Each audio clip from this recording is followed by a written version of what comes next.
Coming to you almost live from the Herbert I. Greenberg Studios at WHIG, it's Up Late with Sam Bass. Thank you, Scott Smith, and welcome to Up Late with Sam Bass. Another great episode, folks. This is the only show where the apple juice is exceptionally strong, and the guests are way more talented than the host. Who wrote that? Before we dive in, I want to give a big thank you to the people that help keep the lights on in this place. And trust me, these lights are hot. This is not a small job, and we got to have a lot of lights to make me look good, which is really hard to do.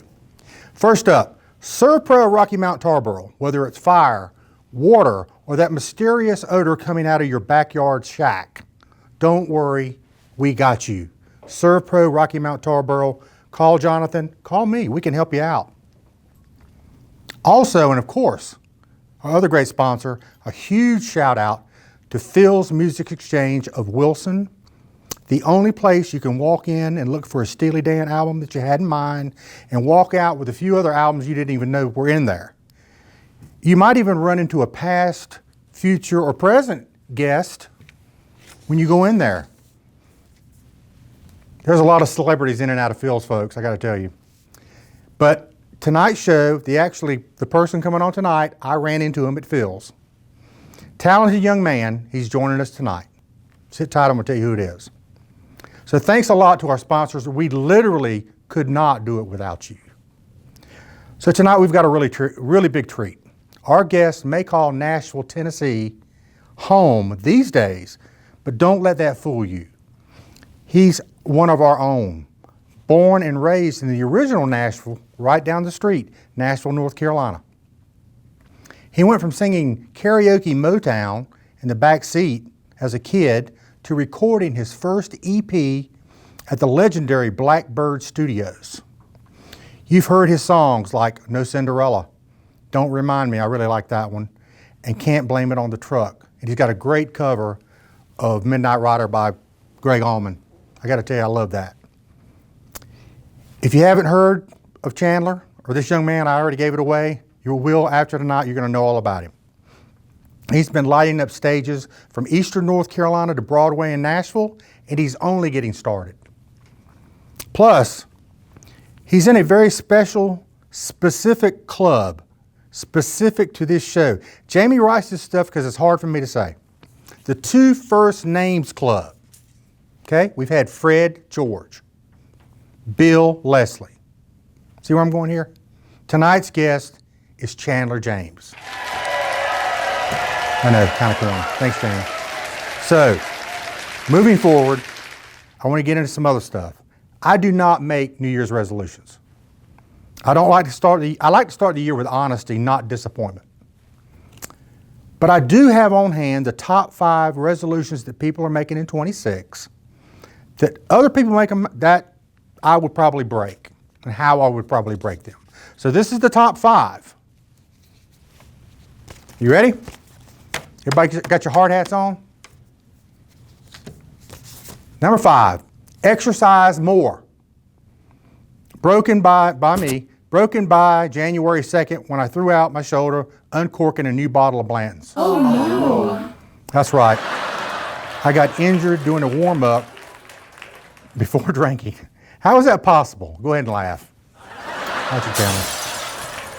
Number 4, eat healthier. Broken by January 3rd.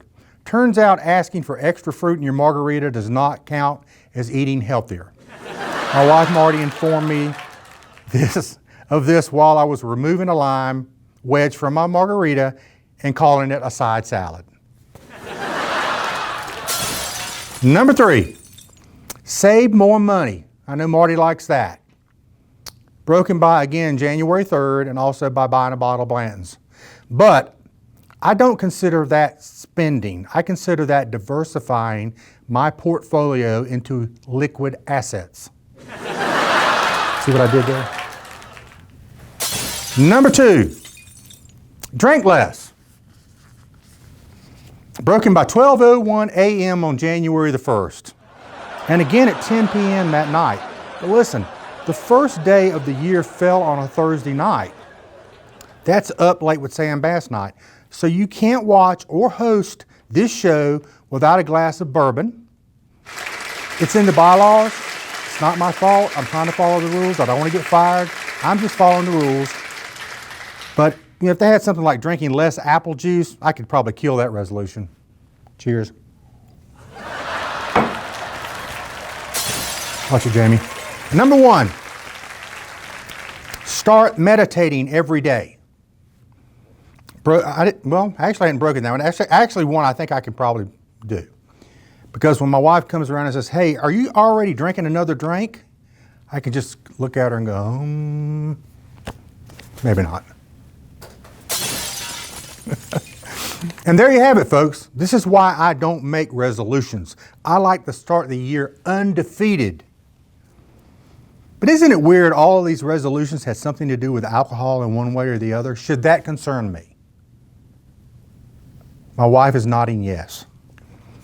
It's not. Sit tight. We'll be right back with Nashville recording artist Chandler James.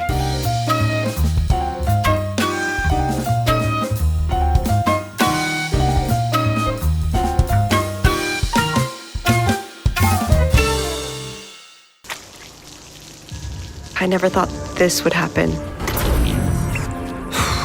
Never thought this would happen. I never thought this would happen. We got you. We got you. We got you. When the unexpected comes calling, call the one team prepared for what no one can predict. We got you.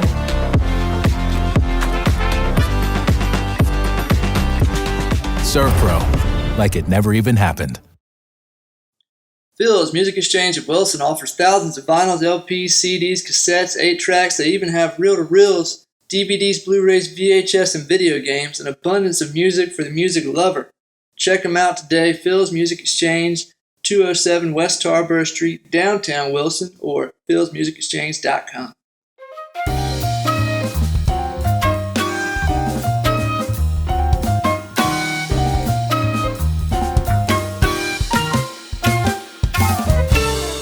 Welcome back, and as promised, sitting right here, Nashville recording artist Chandler James. Chandler, thank you so much for joining us. Yes, sir. Thank you for having me. So you grew up in Nashville, the original Nashville. Yes, sir. Right here, I mean, folks, 6-8 miles down the road, not far at all. Did anything about Nashville, North Carolina help shape your path into country music? Well, yeah, it's the country, so it's pretty easy to write country music when you're from the country. But yeah, I mean, my granddad was the sheriff of the county, so people like to write about cops a lot in country music, good or bad. Right. So I think so. I mean, it made me the person I am. So yeah, it's more so than anything. So I mentioned growing up singing Motown and stuff like that. I don't really see you as a Michael Jackson kind of guy. Maybe more of a Marvin Gaye kind of guy. So at what point in time did you say, hey, this is something I think I can do, is sing? So the long story, I guess, the short-ish long version, is I was a little bit of a partier in high school and stuff. Really? Just a little bit. As heavy, pretty heavy. Okay. But who wasn't? Yeah.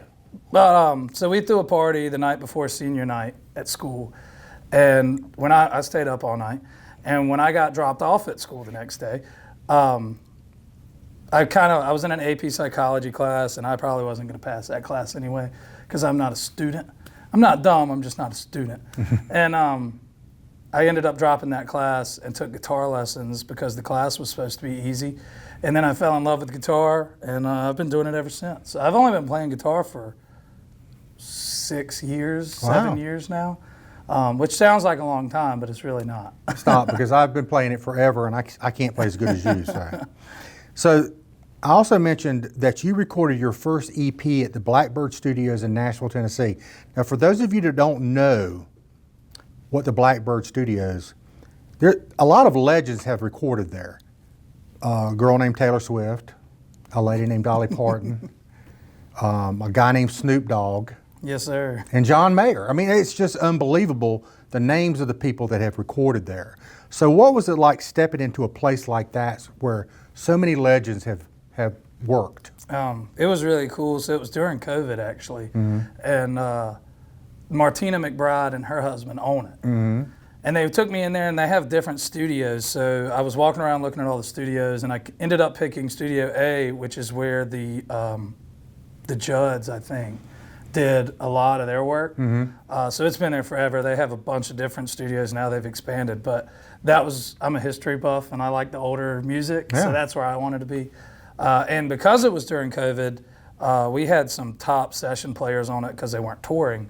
We had Brent Mason, who was Alan Jackson's session guitar player and one of the most sought-after session guitar players in Nashville. Carl Verheyen, which is Supertramp's lead guitar player in the Carl Verheyen band. And then Keith Carlock played the drums, which is Steely Dan's touring drummer. Oh, wow. So it was pretty insane for me to be 18, 19 years old and sit in a room with those three guys. I can imagine that was music. a little bit overwhelming. Yeah, they would hand me a guitar and be like, play what you're thinking. I'm like, I don't want to. You just figure it out. Well, I mean, that's a good way to cut your teeth for sure. It's fun, but yeah, it's nerve-wracking out there for sure. So you blend outlaw country, classic country, southern rock, and blues. Yes, sir. So if you're going to sit down and write a song, which one kind of shows up first in your mind? If I'm writing by myself, typically it comes out kind of more like singer-songwritery, Americana, kind of like, I don't want to say I'm anywhere close to these guys, but John Prinish, kind of very Robert Earl Keeney, singer-songwriter-ish, just acoustic guitar and a vocal. If I'm writing with some of my friends, it comes out more southern rock, sometimes traditional country. It just depends on who all is in the room and who all brought an idea in that day. So songwriting's weird, man. I mean, I've written songs where I had a whole verse written before I ever picked up a guitar, and I've written songs where I had all the guitar parts written before I ever thought about putting a word on it. So people ask about songwriting a lot, and there's really no right or wrong way to do anything. Well, if you listen to his music, it's really, I cannot put you into a box because it's very diverse. Yes, sir. I mean, it's got that country tone, but there's a lot of blues in there too, and yes, sir. I can kind of feel that influence in there too. So you cited that Chris Stapleton and Brent Cobb yes, sir. were big influences of yours. So what's something you've learned by studying their work? Oh, man. I think most of the influence people for me, I try to write like them, which is hard to do because everybody writes different. But I try, like I sit down and I'm saying, I want to write a Brent Cobb-ish song, which is very hard because it's like, I like to call it funk tree because it's like kind of funky, but it's also country. It's a lot of weird chords and stuff. And it really helps me kind of get out of my comfort zone in the writing aspect of things. I like to think of myself as a patient person, but when I write, I can get very impatient because if I don't get the idea out that I know I want to get out, but I can't seem to get it right, I'll get up and quit on a song in a heartbeat. And there's, I've written songs in 45 minutes, and I've written songs in, I've been sitting on one that I need one word in for almost 4 years. So that reminds me of the song by the Beatles, "Something in the Way She Moves." They couldn't find a word when he said "attracts me like no other lover." They could not find another word there. It was like "attracts me like a cauliflower." They could not find a word. But another lover is perfect there, but that one word was the problem. Sometimes it's just the right person being in the room with you too that makes an idea that you never would have thought of. So. Yeah. So you've done some collaborations, is that true? Yes, sir, a little bit. So you actually worked on a soundtrack for a movie called Dead Man's Hand? I did, yes, sir. So that was a buddy of mine named Steve Dorff, and I can't talk enough about Steve Dorff. He kind of took me under his wing in Nashville, and I'm sure a lot of folks don't know him. He's an industry name for sure, but he has done a lot of household work. He wrote 5 number ones for George Strait. Oh, boy. He did the Pure Country soundtrack. So Heartland, I Cross My Heart, The Man in Love with You, he wrote all those songs. Wow. He wrote Through the Years for Kenny Rogers. He's written for Whitney Houston and Garth Brooks and Michael Jackson. You name him, he's been in the room with him. It's insane. That is and insane. Now he hangs out with me sometimes. I'll be over at his house and I'm like, why am I over here, dude? Like, you could be hanging out with anybody. I'm going to touch on that kind of thing here in a little bit, but I want to talk about your vinyl project. Okay, yes, sir. So I know the pre-orders are done for your vinyl Yes, project. sir. Well, there's still some, but Okay. yeah. So tell me what it's all about. So I'm a big record guy. I have a record collection, which is how we met in Phil's, obviously. I was Right. in there buying a bunch of stuff that I couldn't afford. One of our great sponsors, by the way. Yes, sir. If you've never been over to Wilson and checked out Phil's Music Exchange, you should. It's an incredible store. Phil's a super nice guy. Every time I go in there, I spend way more money than I planned on spending. But I have a really cool record collection. My grandkids might be really happy one day if I ever get lucky enough to have a grandkid. But so I wanted to put out a vinyl. I think I'm finally at the point in my career that I can, pick enough songs to do a vinyl. And I decided to just do it acoustic, just kind of raw, live recorded. We actually did it with the guys here at Wesleyan and at the 301 Studios down there. I'm super excited about it. We did some pre-orders. There were different categories you could do. It'll be out this year. There's all original songs and one cover. The cover is an Allman Brothers Band song because that's my favorite band. So that's just kind of why I wanted to do it, just because I just love collecting vinyl, and I think it's the most pure way to listen to music, in my opinion. I agree. Yeah. I think Robbie does too. Yeah, it's expensive though. Yeah, it can be.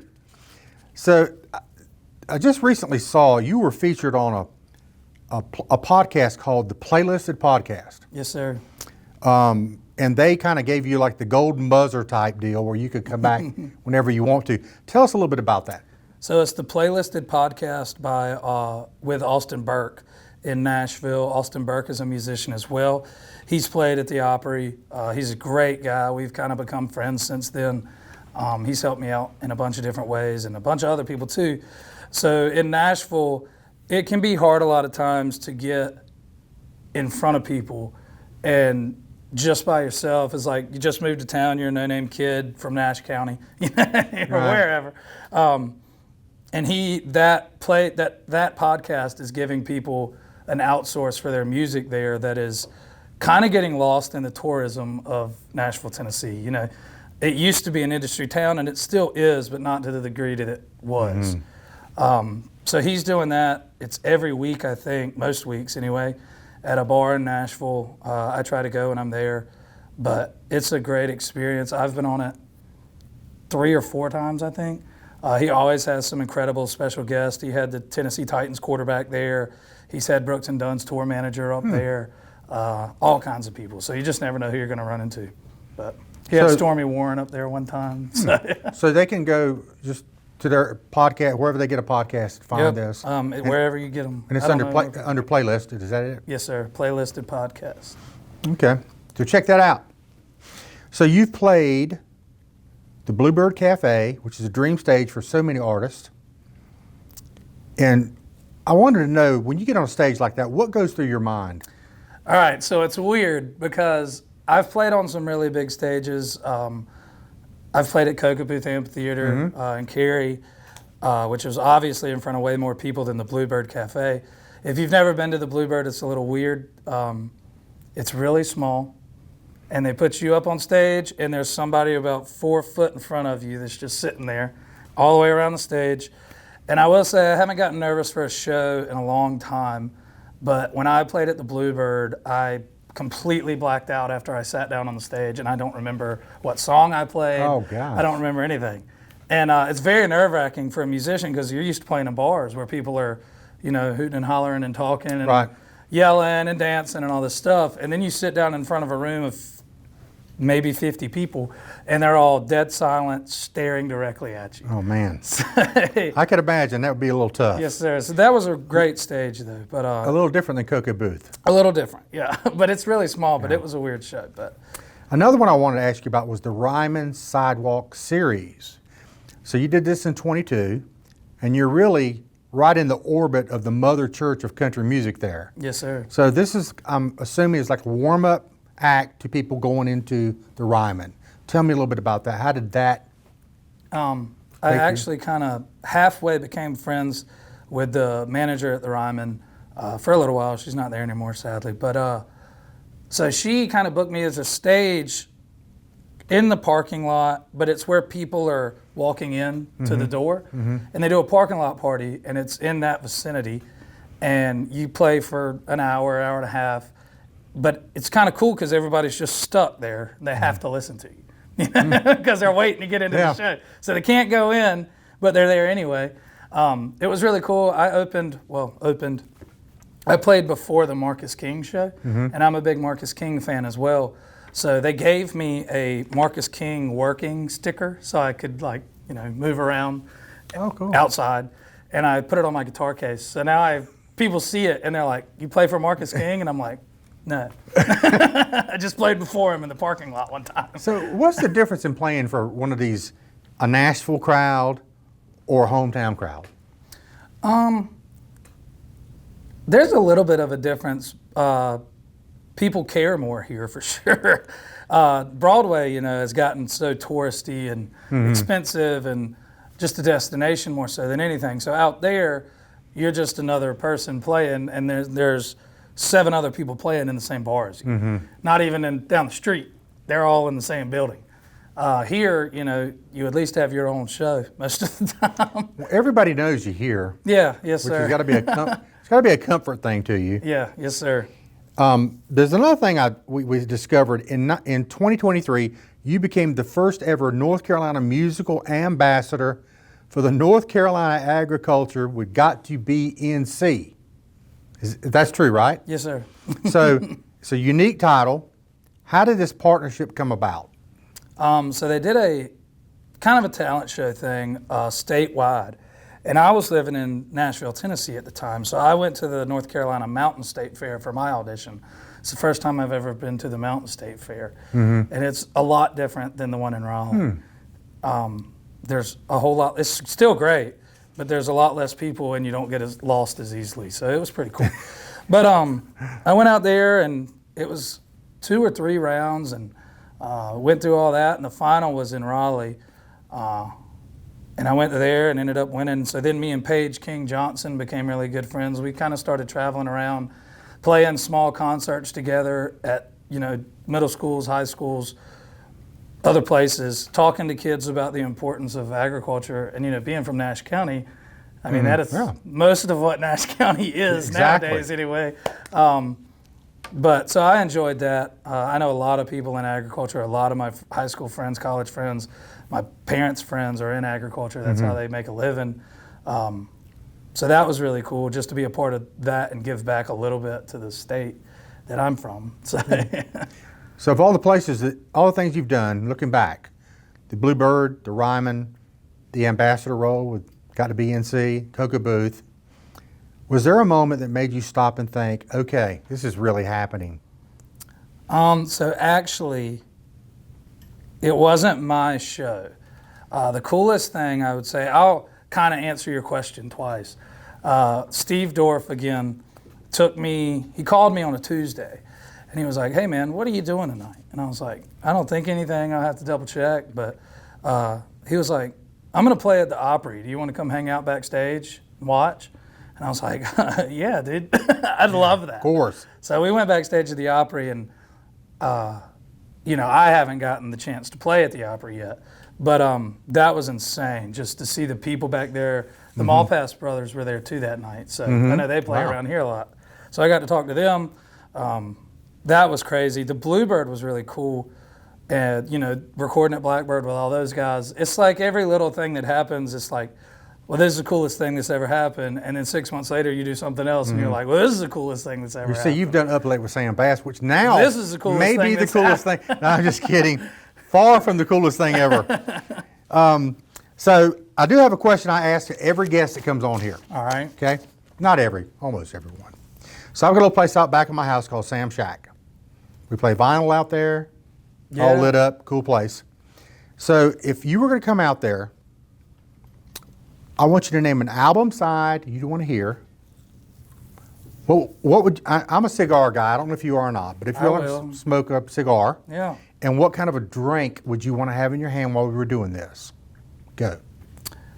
Oh man, you put me on the spot. I don't know. So vinyl, just off the top of my head, it would definitely be, and I don't know that I can pick a side, But the Live at Fillmore East. Oh, Allman Brothers. The Allman Brothers album. And I Live at love that Fillmore you're an East. Allman Brothers Yeah. fan. So I just found that record the Phil's. other day. It was not at Phil's. I wish it was. And I know Phil can get it for you, though, if you want it. He will find it. I know he He can. told me he'd find it. I know he can. But I got that record. So it would be that one. And then I don't know if you've ever had this, but have you ever had a Sazerac? It's a bourbon yeah. drink. Sazerac. That's a New Orleans drink. Yeah, I learned like that on those. the Andy Griffith Show. They're good. My boss showed me that. Yeah, there you They're go. good. Or a Miller Lite. Yeah. Or a Miller Lite, too. Okay, we'll have to get you over there and test it out. Yeah, sometime. yeah. I'll bring all my Allman Brothers records. So you brought your guitar with you tonight. We're going to close out the show with a song. So tell me a little bit about the song we're going to hear from you tonight. All right. So the song's called Tailspin. I wrote it at 3 a.m. one night in my house in Nashville, Tennessee.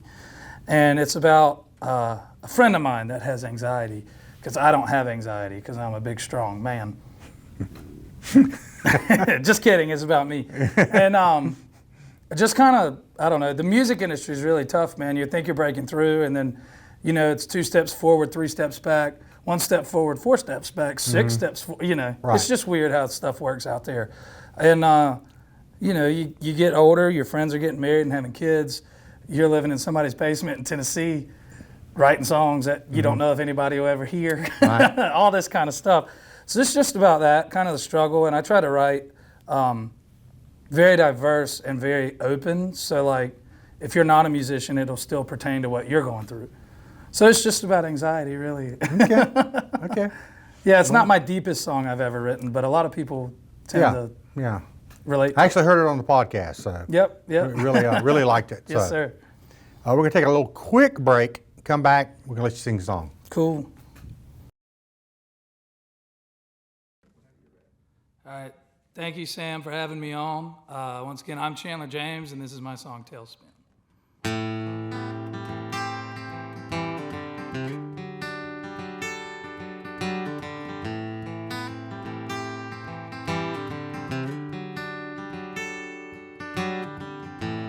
If you can hear me, please throw me a line. There's no light down here, I'm fighting blind. I can't tell you which way is up. I don't know which direction I'm coming from, 'cause I'm stuck in a tailspin. Won't you please come get me out? I'm tired of rambling and drowning in self-doubt. I'm stuck in a tailspin. Won't you please help me out? There's gotta be a way. I'm so afraid. I gotta find a way out of this tailspin.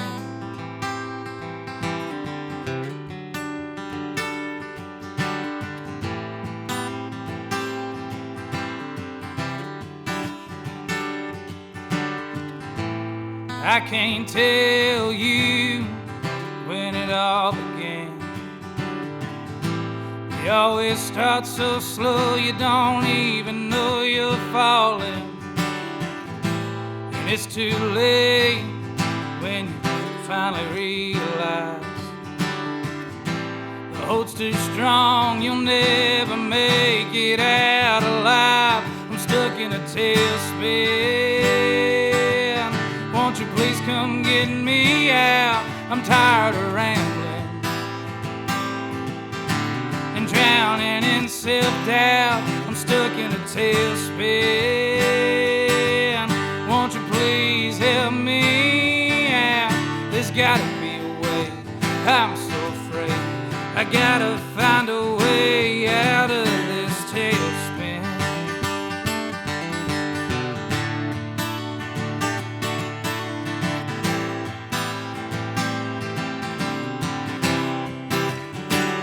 I'm stuck in a tailspin. Won't you please come get me out? I'm tired of rambling and drowning in self-doubt. I'm stuck in a tailspin. Won't you please help me out? There's gotta be a way. I'm so afraid. I gotta find a way out of this tailspin. Out of this tailspin.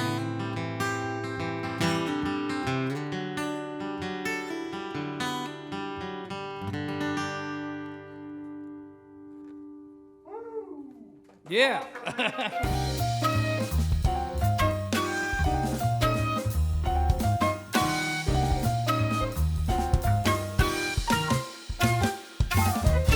Hey, I want to thank my special guest, Chandler James, up and coming recording artist out of Nashville, Tennessee.